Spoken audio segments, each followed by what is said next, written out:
Apa yang harus kita lakukan sebagai orang Kristen? Kita harus lebih mendekatkan diri kepada Tuhan Yesus.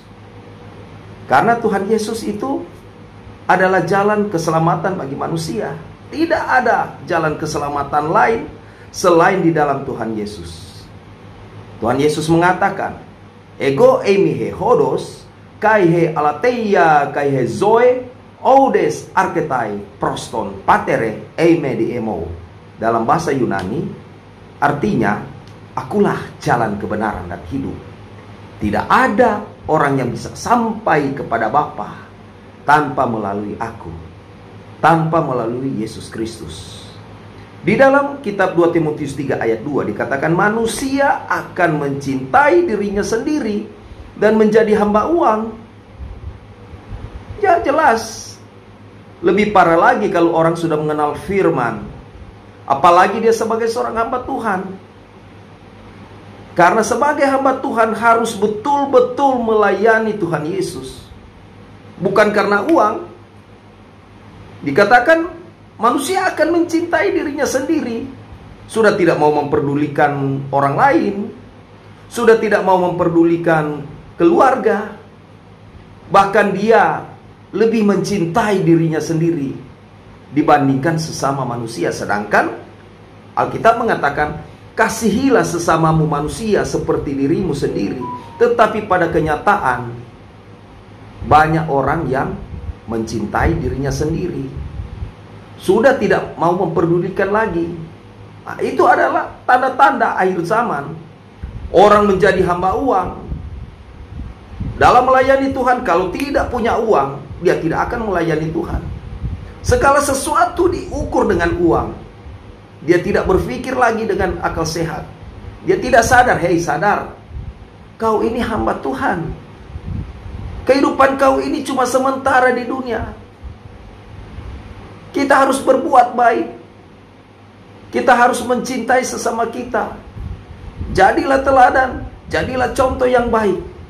Selanjutnya dikatakan, mereka akan membual dan menyombongkan diri. Hal sombong dibenci oleh Tuhan. Ketika orang sudah mengenal firman, ketika orang sudah memahami tentang firman, kesombongan itu harus dibuang. Dibuang jauh-jauh. Keinginan daging itu harus dia lepaskan. Karena apa? Kesombongan itu tidak akan mencapai pada keselamatan. Banyak orang tidak bisa mencapai keselamatan karena terlalu sombong. Dia hanya mementingkan diri sendiri. Kemudian mereka akan menjadi pemfitnah. Apalagi pemfitnah. Sudah mengenal kebenaran, tetapi masih terbawa-bawa kehidupan lama. Istilah orang pakaian lama masih terbawa-bawa. Hati-hati orang yang sudah mengenal firman. Karena sewaktu-waktu firman itu akan menjadi hakim atas kita. Sewaktu-waktu Roh Kudus itu akan menyerang balik. Tuhan Yesus, kenapa Tuhan? Saya sudah sekian lama saya melayani Tuhan. Kenapa kehidupan saya ini Tuhan? Malah sakit-sakitan Tuhan. Di mana-mana saya berdoa orang-orang sembuh, tetapi kenapa ketika saya sakit saya tidak bisa menolong diri saya? Bahkan saya mengalami sakit parah. Kenapa? Karena kau sudah mengenal firman. Karena kau sudah mengenal kebenaran itu, tetapi kau tidak menghasilkan buah kebenaran, tidak menghasilkan buah firman. Ketika sudah mengetahui kebenaran, anak-anak memberontak terhadap orang tua. Bahkan orang tua sudah tidak ada rasa hormat. Bahkan justru dia membuang orang tuanya sendiri. Jika ada seorang yang mengajarkan ajaran lain yang keluar dari ajaran Rasul, hati-hati. Banyak ajaran sesat. Karena kita harus jaga diri kita. 1 Timotius 6 ayat 3 sampai 5 mengatakan, jika seorang mengajarkan ajaran lain dan tidak menurut perkataan sehat, yaitu perkataan Tuhan kita Yesus Kristus, dan tidak menurut ajaran yang sesuai dengan ibadah kita, ibadah rasul, ia adalah seorang yang berlagak tahu, padahal tidak tahu apa-apa, sok tahu, sok pinter, suka memberikan penjelasan kepada orang lain, suka menganggap dirinya paling arif bijaksana. Tetapi dia ketika orang memberikan kritik kepadanya, dia tidak mau menerima. Ketika orang memberikan masukan untuk hal-hal kebaikan atas dirinya, dia tidak mau menerima, menganggap dirinya apa? Yang benar. Selanjutnya dikatakan, penyakitnya ialah mencari-cari soal dan bersilat kata, bertele-tele, tidak mau dikritik, selalu mencari kebenaran dalam dirinya, yang menyebabkan dengki, cidra, fitnah, curiga, percecokan antara orang-orang yang tidak lagi berpikir sehat dan yang kehilangan kebenaran, yang mengira ibadah itu adalah suatu sumber keuntungan uang. Kita harus berubah. Berubahlah hidup kita jika kita masih masuk dalam zona itu. Karena hati-hati, segala sesuatu kita akan berhadapan dengan tahta pengadilan Kristus. Jangan sampai ketika kita mati dalam ketidakbenaran kita, akhirnya apa? Tidak ada bagian keselamatan. Setengah mati kita melayani Tuhan, susah payah kita membacakan firman, susah payah kita berdoa setiap hari, tetapi tidak ada perbuatan baik.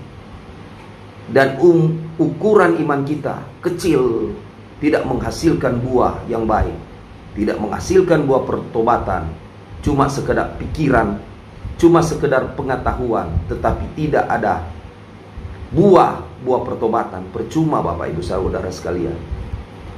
Mereka yang ingin kaya terjatuh dalam pencobaan, menenggelamkan manusia ke dalam keruntuhan dan kebinasaan. Dalam 1 Timotius 6 ayat 9 mengatakan, tetapi mereka yang ingin kaya terjatuh ke dalam pencobaan. Hati-hati. Pikir-pikir, kira enak jadi orang kaya. Kau kaya, tapi dikatakan, tetapi mereka yang ingin kaya terjatuh ke dalam pencobaan. Ketika punya uang banyak, ketika punya rumah yang begitu mewah, mobil sekian banyak, akhirnya terjerat dengan dosa.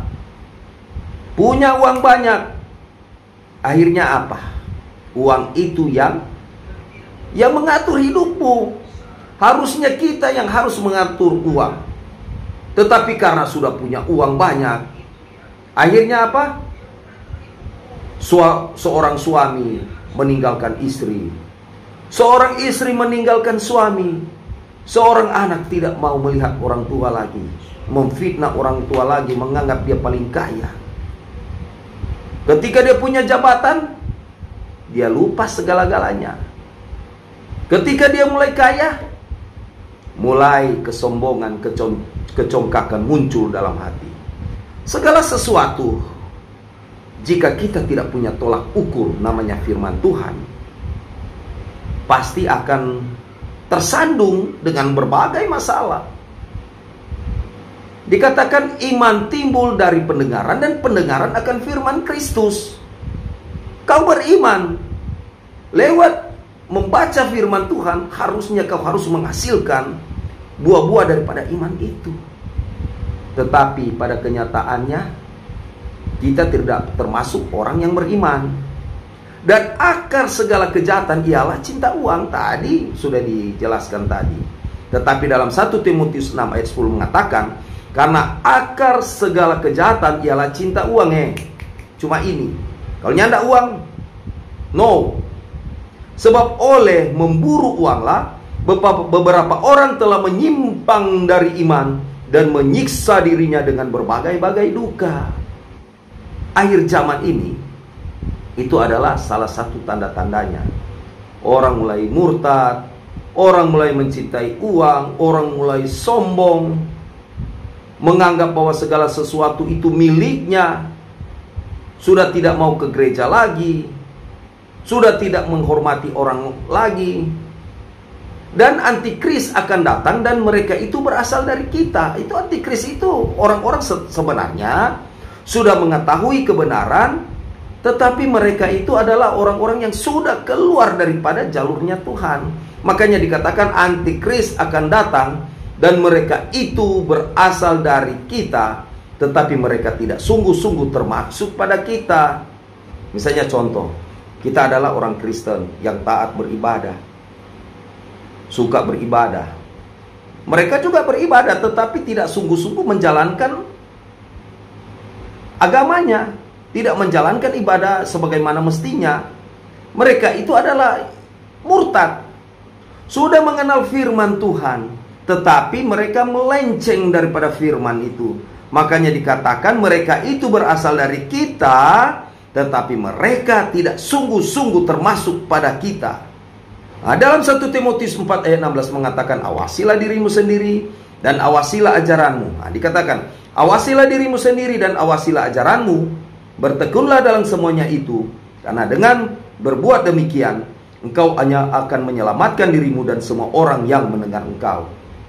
Kalau kau dengar ajaran sudah tidak sesuai dengan firman, kau harus menghindar. Makanya dikatakan, dengan perbuatan demikian, engkau akan menyelamatkan dirimu supaya kau tidak tersesat. Akhirnya jadilah Yesus yang lain, jadilah Injil yang lain, jadilah roh yang lain dalam 2 Korintus 11 ayat 4. Kata Tuhan Yesus, jangan menghakimi supaya kita tidak dihakimi. Sebab apa yang kau pakai untuk menghakimi sesama kita, maka akan diukur kepada kita. Terlalu sombong, suka menjelekkan orang, berpikir sembarangan berpikir, menganggap diri hebat, menganggap diri kuat, menganggap diri kaya, sehingga melihat orang lain di bawah levelnya dia. Hati-hati. Apalagi dikatakan kau menghakimi. Hei, cuma Tuhan yang bisa menghakimi kita. Jangan kita menghakimi orang. Harusnya orang yang rohani membimbing orang yang tidak rohani supaya dia menjadi rohani. Seharusnya orang yang salah kita bimbing dia supaya kita tunjukkan tapi kita harus tunjukkan dulu perbuatan baik kita. Tunjukkanlah perbuatan benar kita sehingga orang lihat, aduh iya betul. Jangan kita ini orang bilang cacat. Jangan orang bilang oh kita ini buta. Akhirnya buta tuntun orang buta. Kata firman Tuhan, tidak ada orang yang benar di hadapan Tuhan. Roma 3 ayat 10. Seperti ada tertulis, tidak ada yang benar, seorang pun tidak. Siapa sini ada orang yang benar? Coba tanyakan ke diri kita sendiri, apa kita ini orang benar? Apa kita itu tidak luput dari kesalahan? Jika kita mengatakan bahwa kita tidak berdosa, maka kita menipu diri kita sendiri. Itu kata 1 Yohanes 1 ayat 8. Jika kita berkata bahwa kita tidak berdosa, maka kita menipu diri kita sendiri dan kebenaran tidak ada di dalam kita.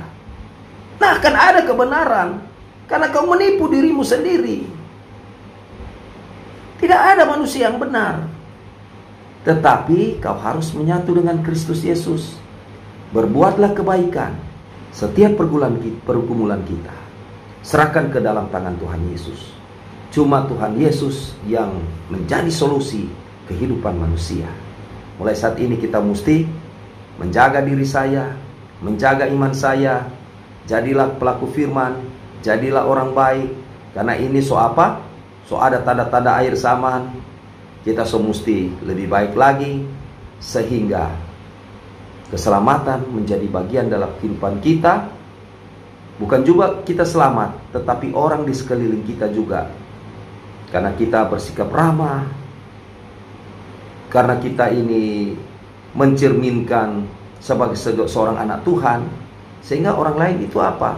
Turut diselamatkan karena perbuatan kita. Orang bisa jadi berbuat yang baik. Mulai saat ini mari kita perbaharui kehidupan kita, keluarga kita, di lingkungan masyarakat, jemaat, sehingga kita bisa menjadi garam dan terang. Terima kasih.